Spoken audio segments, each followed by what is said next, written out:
Redemption arcs. One of the best ways to really give depth to a character, usually an antagonist, and show their growth as a person. It shows that they have atoned for their wrongdoings in some way and are ready to turn a new leaf and help out the protagonist. In most shonen anime, we see a character start out as the antagonist, and after getting smacked around a bit and given the old talking to, they change their ways and join the MC on their journey. Like Itachi and Nagato from Naruto, or Bakugo and Endeavor from My Hero Academia, the latter not exactly being bad guys of some arc but serve to antagonize someone in the main cast. There's tons of ways to redeem a character, the most common and popular being through some final action that causes them their lives or for the chance to help the main character in some way, dubbed redemptive deaths, which you will find a lot of in Naruto. It's a cool way to show how in their final moments they wanted to at least atone for their sins and make things better for those around them. That is, when it's done right though. The thing about redemption arcs is that the character getting redeemed needs to earn it. We can't just have a character who has done a lot of bad stuff, murdering people and all, just be let off with a slap on the wrist. For example, we've got White Diamond from Steven Universe. This intergalactic genocidal maniac gets hit with the biggest "no you" moment and just changes her way and everyone is cool with it. And even after that, we don't really see her doing things to make up for her actions or face any consequences. On the other hand, we've got Vegeta. This intergalactic genocidal maniac goes on to murder the main character's friends and his own teammates, only to be forgiven and forced to team up and take down his boss, an even bigger intergalactic genocidal maniac, promptly getting murdered. But he's brought back, and throughout the run of the show, he's given several moments to redeem himself and makes up for all he's done, genuinely becoming a better person. But what if the character in question is given a chance to redeem themselves but doesn't take it? In comes Infinity Train's Simon. Also, major spoilers for Infinity Train, you have been warned. Simon is one of the main characters of the third season of Infinity Train. He, along with Grace, lead a pack of kids called the Apex. Kids that have sort of been brainwashed into believing the train was designed to satisfy their every need. If you know Infinity Train, you know that is in fact a lie. Simon is best described as a toxic incel. But then, all incels are toxic, so that makes him double toxic. He's really high on that blue pill. This boy draws up narratives in his head and sticks to it regardless. He's not one to be reasoned with, something that is pretty clear the more you see him on screen. Simon is a character I've grown to hate, not because he's a bad written character, but because he's such a well written one. Right from the start when we get introduced to Simon in book 2, as well as the train called Apex, we already know they're bad guys, so it's a big shocker that they were the center focus of book 3. From the start, we're already made to dislike the Apex and his leaders, so the goal this season is to kind of make us come to like them, but damn, nothing will prepare you for just how much you'll hate them as the story progresses. Before I go on, I have to talk about lies. Lies play a big role in literature. Every character arc begins with a character believing some kind of lie. A lie that takes hold of their mindsets and the world they live in. There are two types of lies: the inner lies and the outer lies. The inner lies being the lies that reside inside the character. This is the belief a character has at the start of a story. A belief that is wrong and thus prevents the character from looking outwards to seek the truth. The inner lies cloud the development of the character. Only then do they come to terms with the truth do they begin to grow as characters. Lies like "I'll never be strong enough to protect them" or "the world is against me so I can't make any friends" are some of the lies our main characters tell themselves.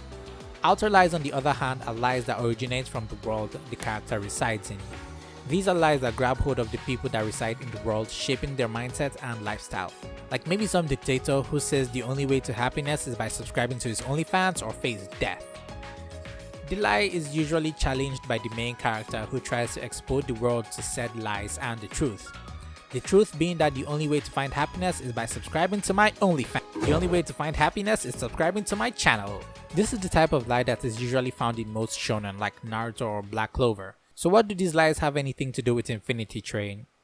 Well, Infinity Train makes use of both type of lies. The outward lies that spawn from the inner lies brought by Grace. The inner lie which Simon holds to gospel. Simon is an asshole. one that becomes very apparent the moment he and Grace are joined by Hazel and Tuba. Throughout their journey, Simon is constantly salty about Tuba being around. His strong disdain towards the denizens of the train is straight up racist, or I guess speciesist? This boy treats them as nothing more than Skyrim NPCs. It also doesn't help that he has been on the train for 8 years since he was 10, giving him more than enough time for his warped mentality to grow, all of which could be thanks to the trauma he carries. When Simon got separated from the cat Samantha, he believed he was abandoned, and you can't really blame him for that since he was 10, having the moment he was saved by Grace being the moment he immediately latched onto her. She provided the strength and support he desperately needed at that time. That, and the fact that she only helped to solidify the idea that the denizens of the train are not to be trusted. This over-dependency on her and being rewarded for his bad actions on the train are what sets him on the wrong path toward his arc's conclusion. But here's the thing, even though we get some insights into his past with Samantha and his trauma, drumming up some sympathy from us the audience, it still doesn't justify his bad actions. When he faces the cat again, along with the perfect opportunity to clear things up between them, he refuses to listen to her side of the story and sticks to the narrative he has had in his head. Being around her makes him anxious and uncomfortable. You start to feel bad just looking at him. If you're someone who's been in this kind of situation before, you'll totally relate to this. But what this does is cause you to drop your guard, as in the next episode we get to see just how evil this boy can be.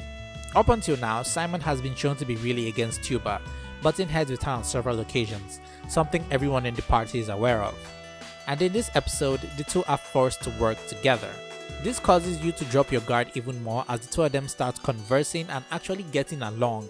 They have a little heart-to-heart moment and end up relying on each other. You think this marks the start of Simon's change, but nope.